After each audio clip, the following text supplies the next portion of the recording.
Hola! Your dream vacation to Turkey starts from rupees 79,999 only with GT Holidays, South India's #1 travel brand.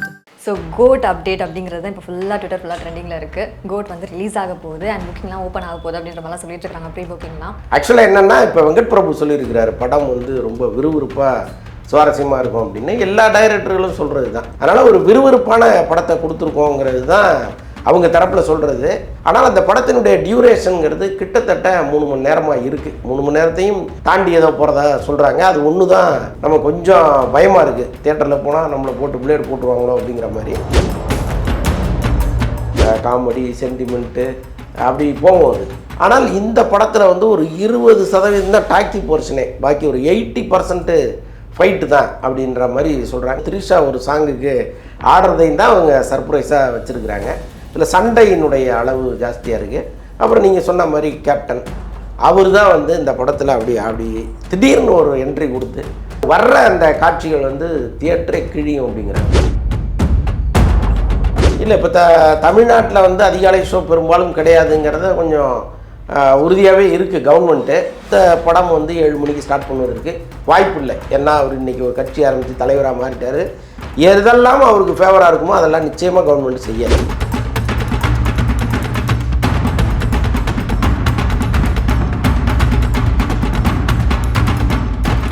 ஆகாயம் தமிழ் நேயர்களுக்கு வணக்கம். நம்மோட இருக்காங்க வலைப்பேச்சு சந்திரன் அவர்கள். பேசலாம்.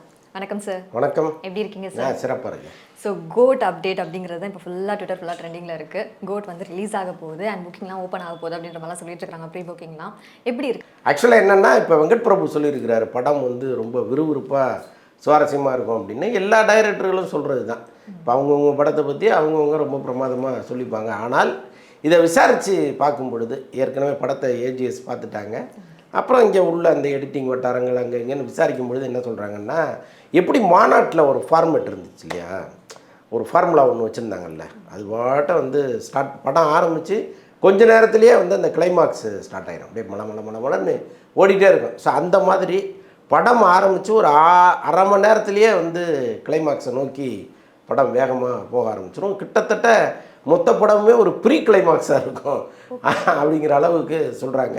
அதனால் ஒரு விறுவிறுப்பான படத்தை கொடுத்துருக்கோங்கிறது தான் அவங்க தரப்பில் சொல்கிறது.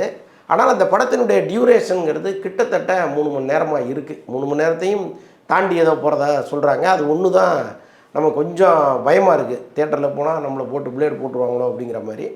ஆனால் கேள்விப்படுகிற தகவலை பார்த்தோம்னா ஒரு விறுவிறுப்பான படமாக இருக்குங்கிற அளவுக்கு சொல்கிறாங்க.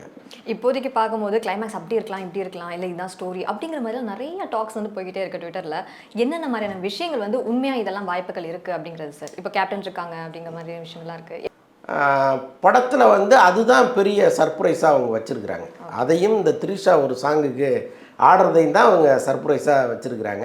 மற்றபடி எல்லாத்தையும் ஆல்மோஸ்ட் அவங்க ரிவீல் பண்ணிட்டாங்க. இன்னார் இருக்காங்க, படம் வந்து இந்த மாதிரி படம் அப்படி இப்படிங்கிறதே எல்லாமே ஆல்மோஸ்ட் வந்துருச்சு.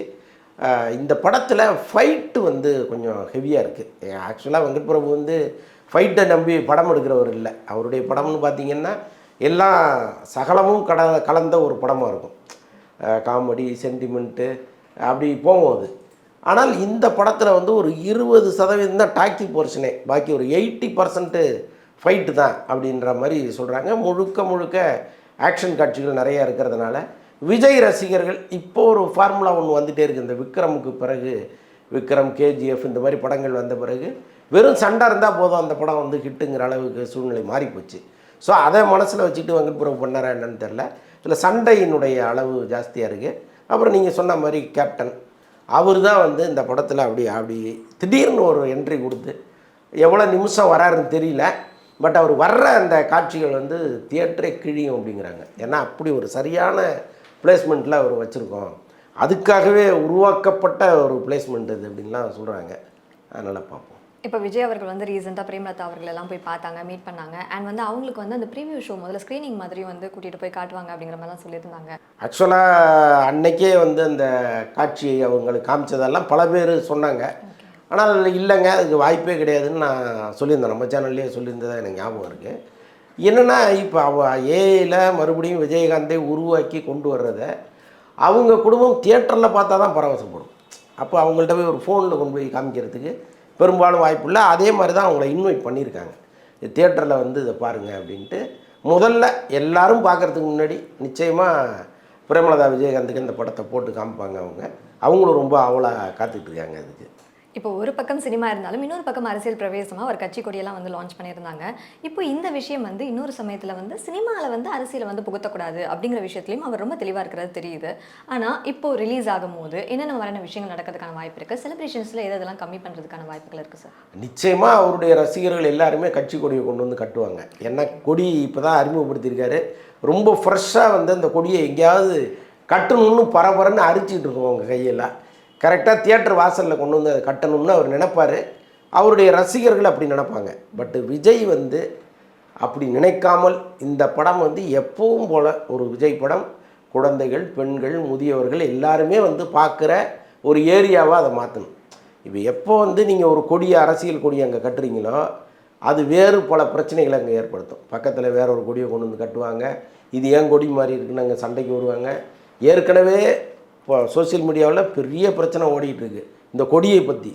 இப்போ திடீர்னு கொண்டு வந்து நீங்கள் படம் ரிலீஸ் ஆகும்போது அதை கட்டினீங்கன்னா அது தேவையில்லாத சர்ச்சையை கிரியேட் பண்ணும். இப்போ எப்படி உதயநிதி வந்து நடிக்க வரும்பொழுது திமுக கொடி எங்கேயுமே இருக்கக்கூடாதுன்னு ஒரு ஸ்ட்ராங்காக ஒரு கட்டளையை போட்டாரோ, அந்த மாதிரி விஜயும் நம்ம கட்சி கொடியை தியேட்டரில் கட்டாதீங்க, எப்போவுமே வழக்கம் போல் நம்ம கட் அவுட்டு, கலர் கலர் கொடிகள், அது மாதிரி அந்த செலிப்ரேஷன் வந்து ஒரு வழக்கமான செலிப்ரேஷனாக இருக்கணும்னு சொல்லிட்டாருன்னா ரொம்ப ரொம்ப நல்லது.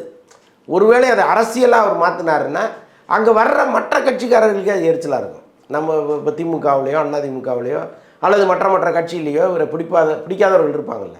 இப்போ அவங்க என்ன பண்ணுவாங்க, ஒரு நடிகனாக பார்க்க மாட்டாங்க, ஒரு கட்சி தலைவர், அவர் படத்துக்கு நம்ம இதுக்கு போகணுங்கிற ஒரு மூடு வந்துடும். ஸோ அதை வந்து அவர் தவிர்த்தா அவருக்கு நல்லது. இப்போ ப்ரீ புக்கிங்லாம் ஆரம்பிச்சிருக்கிற பட்சத்தில் தமிழ்நாட்டை பொறுத்த வரைக்கும் 9 AM ஷோ அப்படிங்கிற மாதிரி இருக்குது. மற்றபடி கேரளா எல்லாத்துலேயுமே வந்து 4 AM ஷோங்கிற மாதிரி இருக்குது. என்னென்ன மாதிரியான ஏற்பாடுகள் நடந்துகிட்ருக்கு சார்? இல்லை, இப்போ தமிழ்நாட்டில் வந்து அதிகாலை ஷோ பெரும்பாலும் கிடையாதுங்கிறத கொஞ்சம் உறுதியாகவே இருக்குது கவர்மெண்ட்டு.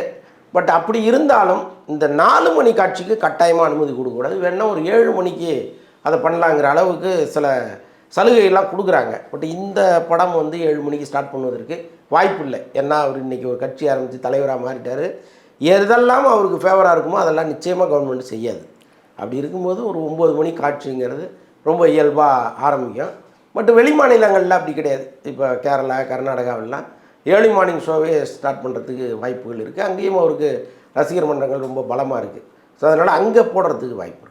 இப்போ ஒரு படம் ரிலீஸ் ஆகுது அப்படிங்கும் போது அந்த படம் நல்லா இருக்கா நல்லா இல்லையா அப்படிங்கிற ஒரு பார்வை வந்து பொது பார்வையாக இருக்கும். ஆனால் இந்த வாழை படம் ரிலீஸ் ஆனதுக்கப்புறமா படம் ரொம்ப நல்லா இருக்குது, உருக்கமாக இருக்குன்னு ஒரு பக்கம் பேசிகிட்டு இருந்தாலுமே இன்னொரு பக்கம் நிறைய பேர் வந்து பொலிட்டிக்கல் ஒப்பீனியன்ஸ் வந்து வச்சுட்ருக்காங்க. இவர் இந்த மாதிரி தன்னுடைய வழியை காமிச்சு சம்பாதிக்கிறாரு இப்படி இந்த மாதிரியான வார்த்தைகள்லாம் சொல்லும் போது இது எப்படி சார் எடுத்துக்கிறது? இது எல்லாத்தையும் கொண்டு வந்து சம்பாத்தியத்தில் நிறுத்திடுறானுங்க. அதுதான் அந்த உலகத்தில் கேவலமான ஒரு விஷயம். எல்லா படைப்புகளும் 2 விதமாக தான் இங்கே கொண்டு வர்றாங்க. ஒன்று ஆத்ம திருப்தி, இன்னொன்று போட்ட பணத்தை இன்னொரு மடங்கு எடுப்பது. அதுதான் வந்து எல்லாருடைய எண்ணமாகவும் இருக்கும். இப்போ ஒரு தொழில் பண்ணுறீங்க, அந்த தொழிலை என்ன இலவசமாக பண்ண முடியும்? எல்லோரும் வந்து ஓசியில் பார்த்துட்டு போங்கன்னு சொல்ல முடியுமா? ஒரு பெரும் தொகையை அதில் போடுறாங்க. அந்த தொகையை ரெட்டிப்பாக எடுக்கணுங்கிற ஒரு ஆசை இருக்கும். குறைந்தபட்சம் போட்ட தொகையாவது திரும்பி வரணுங்கிற ஒரு எண்ணம் இருக்கும். பணத்துக்காக பண்ணுறாருன்னா எல்லாரும் அதுதானே. இப்போ அவர் அதை புத்தகமாக எழுதுறாருன்னு வைங்க, அது மட்டும் எதுக்கு பண்ணுறது?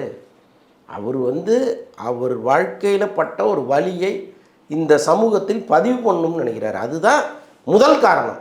அதுக்கப்புறம் வர்றதெல்லாம் அவருக்கு வந்து இது படம் நஷ்டமாயிருந்தா நல்லா யோசிச்சு பாருங்களேன். படம் நஷ்டமாயிருச்சு, ஒரே நாளில் ஓடல அப்படின்னா அப்போ இந்த வார்த்தையை சொல்லுவாங்களா? இன்றைக்கி அந்த படம் வந்து சக்ஸஸ் ஆகிடுச்சு, எல்லாருமே விரும்புகிறாங்க.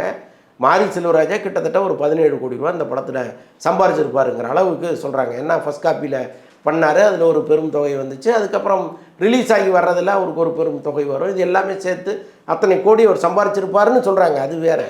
ஆனால் இந்த சம்பாத்தியம் வரும்னு நினச்ச அவர் இந்த வேலையை செய்யலை. அவர் தன் வழியை வாழ்நாள் முழுக்க அவர் மனசுக்குள்ளே உறுத்திக்கிட்டு இருந்த ஒரு விஷயத்தை ஒரு கலையாக பதிவு பண்ணியிருக்காரு. எல்லாரும் அது தானே பண்ண முடியும். அவனுக்கு தெரிந்தது என்னவோ அதை ப்ரெசன்ட் பண்ணுறான். அது படமாக இருக்கலாம், அல்லது ஓவியமாக இருக்கலாம், அல்லது பாட்டாக இருக்கலாம், அல்லது ஒரு கட்டுரையாக இருக்கலாம். ஏதோ ஒன்று மனசுக்குள்ளே இருக்கிற வழியை இறக்கி வச்சுட்டான், அவ்வளோதான். இதை நீ பணத்துக்காக பண்ண உன் சமூகத்தை அடகு வச்சுட்டேன்னா பைத்தியக்காரத்தனமான பேச்சு. ஸோ உங்களோட நேரத்துக்கும் தகவல்களுக்கும் ரொம்ப நன்றி சார். நன்றி. Hola! Your dream vacation to Malaysia starts from rupees 24,999 only with GT Holidays, South India's #1 travel brand.